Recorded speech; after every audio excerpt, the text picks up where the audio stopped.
Okay, I just finished Atlas of the Heart by Brené Brown, and I need you to know that there are 87 emotions and experiences in this book.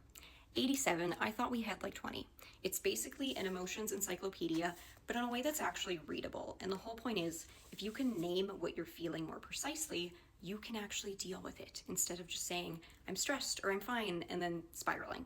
The biggest light bulb for me was stress versus anxiety. Stress is when something specific is happening, like a deadline or too much on your plate or just lifing. Anxiety is the anticipation of something going wrong, even when you can't fully explain why.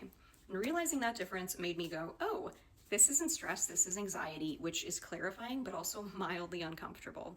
The other one that really got to me was disappointment versus regret. So, disappointment is when something doesn't meet your expectations, whereas regret is when you wish that you had made a different choice.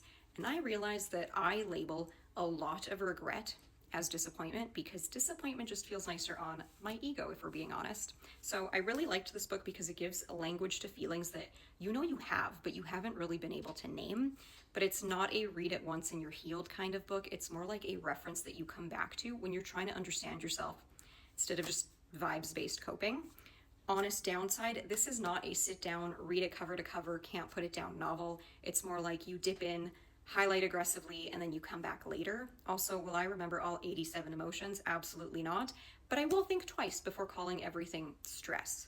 But if you're someone who wants better emotional vocabulary, especially for hard conversations, or you're trying to be more self-aware without being insufferable, I think this really is a solid read. So tell me, which emotion do you think you misuse the most? Because mine was definitely stress.